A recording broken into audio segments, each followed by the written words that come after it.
Bonjour, vous êtes venu faire des recherches à la Bibliothèque de l'Alliance. J'aimerais savoir qui vous êtes, d'où vous venez et quel est le thème de votre recherche. Alors, je m'appelle Noémie Duhaut. Je viens de France originellement. Je travaille à l'Institut d'Histoire européenne à Mayence, en Allemagne, près de Francfort. Et avant cela, j'étais en postdoc à Jérusalem et à Budapest. Et j'ai fait mes études en Angleterre, à Londres. Donc, qu'est-ce qui vous amène cette fois-ci pour vos recherches dans la Bibliothèque de l'Alliance? Alors, mon deuxième projet de recherche est une biographie d'Adolphe Crémieux qu'on ne présente plus à l'Alliance, mais je vais quand même le présenter. Donc, il est essentiellement connu pour le décret Crémieux de 1870 qui a naturalisé les Juifs d'Algérie. Il était connu en fait bien avant cela. Il était ministre en 1848. Était un avocat très connu en France, un juriste très connu, et était notamment connu au sein de la communauté juive en France pour avoir obtenu l'abrogation du serment spécial que les Juifs devaient prêter pour parler au tribunal, qui était donc le serment Yehuda. Et donc voilà, cet été, j'ai fait des recherches en archives, notamment aux archives de l'Alliance israélite universelle sur Adolphe Crémieux, qui était le président de l'organisation, à peu près dès la création de l'Alliance. Il était là dès les premières années, jusqu'à sa mort en 1880. Vous aviez déjà pratiqué nos archives pour d'autres projets?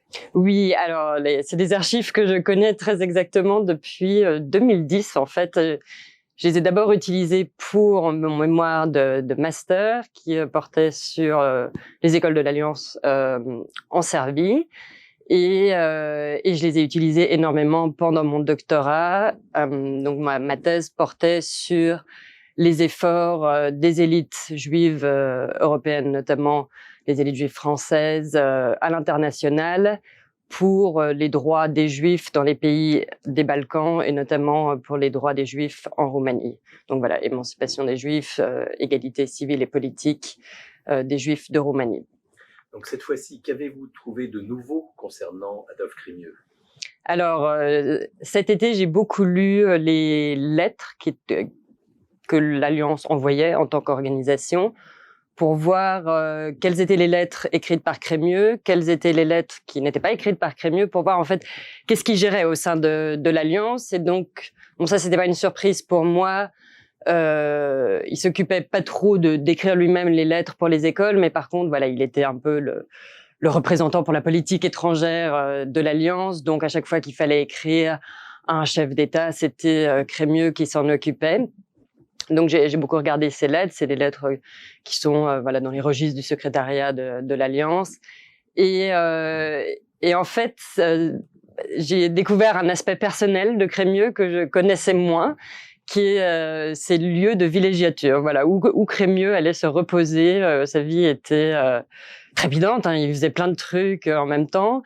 Et parfois, il avait besoin, comme tout le monde, de se reposer. Donc, il avait ses lieux de villégiature à Arcachon, chez les frères Pereire. Il y a les frères Pereire avaient un magnifique chalet à Arcachon. Et puis, Crémieux a acheté d'abord une forêt dans la Drôme, la forêt de Soult, où il a fait construire un très beau château du 18e, pas très original, mais un beau château du 18e. Et il aimait aller dans cette forêt parce que ça lui rappelait, d'après ses propres dires, les paysages de la Grèce qu'il avait vu à son retour de ce qu'on appelait à l'époque l'Orient pendant l'affaire de Damas en 1840. Et il a aussi acheté, ce que j'ai découvert plus récemment, 1 ou 2 chalets à Trouville-sur-Mer, dans les années 60, dès que le train voilà reliait Paris à Trouville en quelques heures, en 5 heures à l'époque. Crémieux y a acheté voilà un lieu de villégiature, et donc pendant toute l'affaire qui a suivi le décret Crémieux, donc en 1870, voilà, le décret qui naturalise les Juifs d'Algérie fait face à une véritable levée de bouclier en France. Beaucoup de gens ne voulaient pas que les Juifs d'Algérie aient la nationalité française. Et puis bon, voilà, attaquer le décret Crémieux, c'était aussi remettre en question l'émancipation des Juifs en France, France métropolitaine, et c'est ce que certains hommes politiques voulaient également. Et donc, Crémieux essaye par tous les moyens d'empêcher l'abrogation de son décret. Et cette période est assez exténuante pour lui, et donc il essaye de trouver le calme, voilà, dans son chalet de Trouville, au bord de la mer.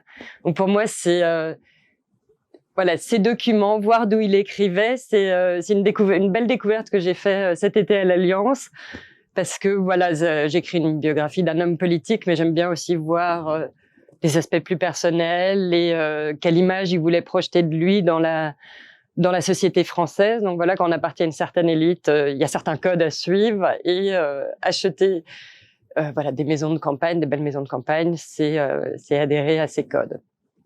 Merci beaucoup, Noémie Duhaut. On attend avec impatience la parution du livre. Et ben moi aussi.